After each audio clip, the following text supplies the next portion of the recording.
नमस्कार, मैं हूं निकिता और आप देख रहे हैं सत्यहिंदी.com।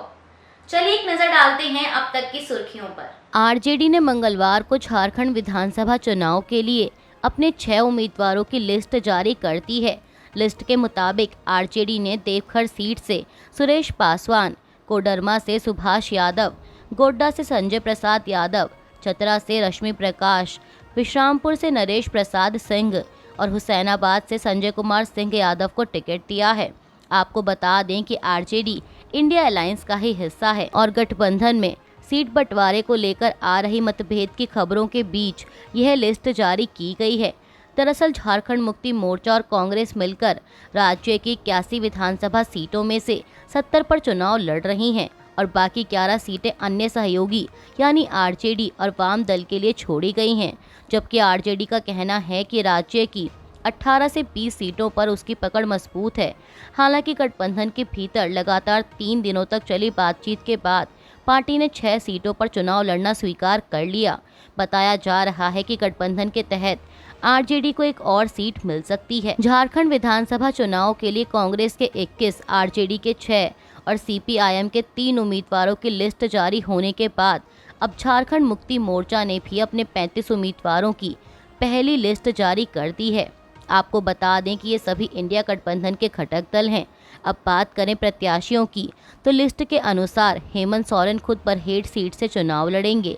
इसके अलावा उनकी पत्नी कल्पना सोरेन को गांडिया विधानसभा सीट और भाई बसंत सोरेन को दुमका से बतौर उम्मीदवार चुनावी मैदान में उतारा गया है। राजमहल से एमटी राजा, महेशपुर से स्टीफन मरांडी, टुमरी से बेबी देवी, तमाड़ से विकास मुंडा और धनवाड़ से निजामुद्दीन अंसारी को टिकट दिया गया है। महाराष्ट्र विधानसभा चुनाव के लिए शिवसेना शिंदे गुट की ओर से अपने 45 उम्मीदवारों की पहली लिस्ट जारी कर दी गई है।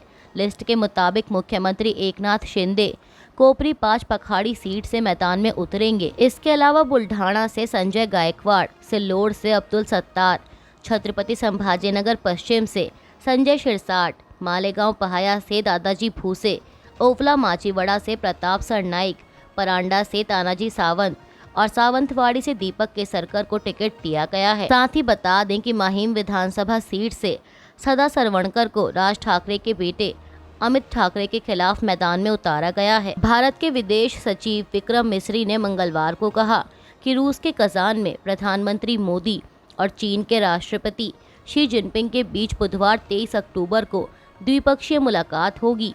आपको बता दें कि पीएम मोदी और शी जिनपिंग ब्रिक्स समिट के लिए रूस के कजान में हैं। मुलाकात की जानकारी देते हुए विक्रम मिस्री ने कहा कि मैं इस बात की पुष्टि कर सकता हूं कि बुधवार को ब्रिक्स समिट से अलग पीएम मोदी और राष्ट्रपति शी जिनपिंग के बीच द्विपक्षीय बैठक होगी। दरअसल पीएम मोदी के कजान रवाना होने से पहले ही उम्मीद जताई जा रही थी कि दोनों नेताओं की द्विपक्षीय मुलाकात हो सकती है। इससे पहले सोमवार को भारत ने कहा था कि चीन से लगी सरहद पर दोनों देश सैनिकों की गश्त को लेकर एक समझौते पर पहुंच गए हैं। भाजपा सांसद प्रदीप कुमार सिंह ने बिहार के अररिया में एक विवादित बयान देकर हंगामा खड़ा कर दिया है। केंद्रीय मंत्री गिरिराज सिंह की हिंदू स्वाभिमान यात्रा के दौरान उन्होंने एक कार्यक्रम में कहा कि अररिया में रहना है तो हिंदू बनना होगा। अब उनके इस बयान से एक नया विवाद खड़ा हो गया है। सोशल मीडिया पर वायरल इस बयान की खासी आलोचना की जा रही है।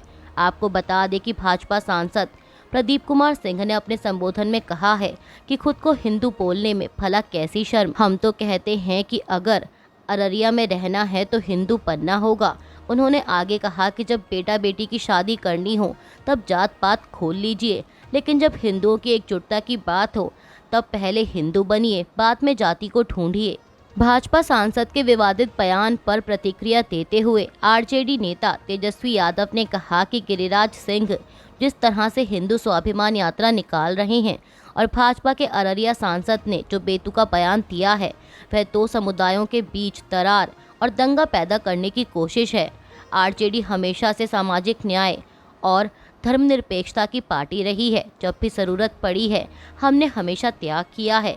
हमने हमेशा सांप्रदायिक और सामंती ताकतों के खिलाफ लड़ाई लड़ी है और आगे भी लड़ते रहेंगे। पश्चिम बंगाल सरकार ने मंगलवार को राज्य में स्वास्थ्य पेशेवरों की सुरक्षा सुनिश्चित करने और सेवाओं की गुणवत्ता में सुधार करने के लिए एक राज्य स्तरीय टास्क फोर्स का गठन किया है।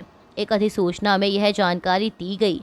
अधिसूचना में कहा गया है कि मुख्यमंत्री ममता बनर्जी ने जूनियर डॉक्टरों के साथ एक बैठक के दौरान इस तरह के उपाय का वादा किया था, जिसके बाद टास्क फोर्स का गठन किया गया।